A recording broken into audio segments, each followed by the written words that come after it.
Hello, welcome. So today we are going to learn about the APGAR score. So we are just going to introduce the APGAR score and learn the criteria which is found in the APGAR score. So the introduction on the APGAR score is that this APGAR score was devised by Dr. Virginia APGAR, who was she was an American doctor, and it is a tool that is used for assessing the overall status of the newborn immediately after birth. Then it assists in the recognition of an infant who is failing to make a successful transition to extrauterine life, and it should be carried out on all babies at 1 and 5 minutes after birth. And this time APGAR was an anesthesiologist who developed the score in order to ascertain the effects of obstetric anesthesia on babies. Okay, then the APGAR scale is determined by evaluating the newborn baby on 5 simple criteria on a scale of 0 to 2. Then summing up the 5 values thus obtained, the resulting APGAR score, which ranges from 0 to 10.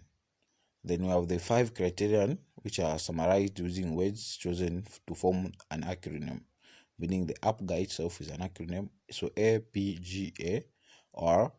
So I have A, the appearance; P, pulse; G, grimace; A, activity; 5, respiration. So that's the acronym APGAR. So we have the 5 criteria. So how do you go about it? So remember I said the APGAR is an acronym in itself. So appearance or complexion. Then the P is for pulse rate. Then the grimace, which is just reflex irritability. A for activity. Then R for respiratory effort. So respiratory effort or respiration, that's the R. Then you have the score of 0, score of 1, score of 2, and you have the score of 2 and the component of the acronym. So if it's on the appearance, if you get a score of 0, meaning the unit is blue or pale or over, in short, even or over, meaning the trunk extremities, they are all blue or pale. Then if we on the appearance you get a score of 1, it means the unit is blue at extremities and the body is pink.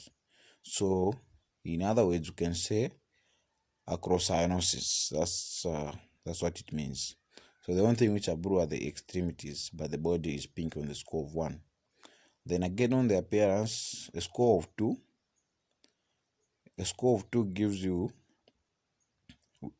a score of 2 is when the body and the extremities are all pink and there is no cyanosis, in short. That gives you a score of 2 on appearance. And then we have pulse rate. So pulse rate, we have a score of 0 on pulse rate means a score of 0 means there is no pulse rate, it's absent. Then score of 1 means the pulse rate is there, but it's less than 100. Then a score of 2 means the pulse rate is there and it is more than 100.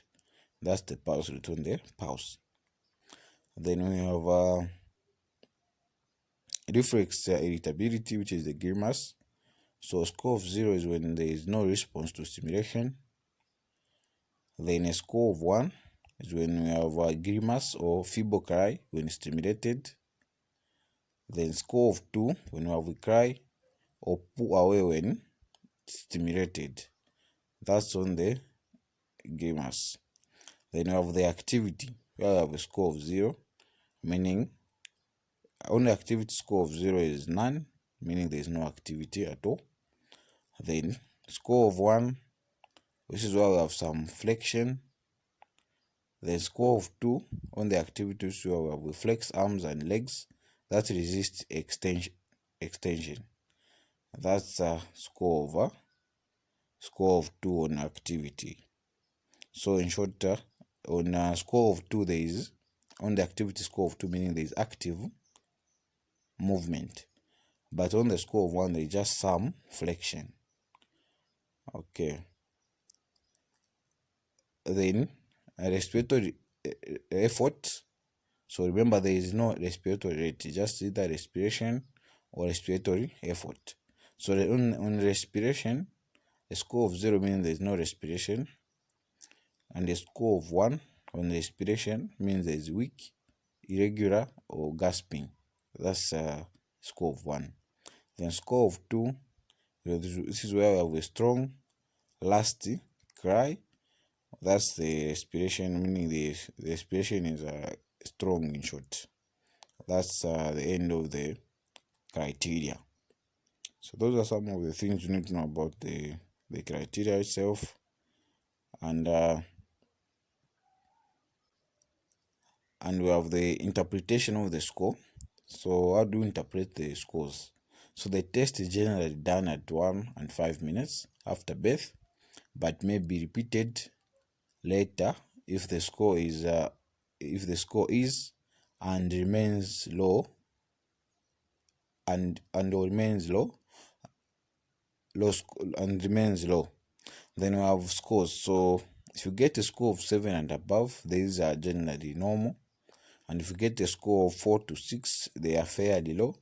Then if you get 3 and below, meaning they are generally regarded as critically low. And you have to note that a low score indicates some degree of birth asphyxia or hypoxic ischemic encephalopathy.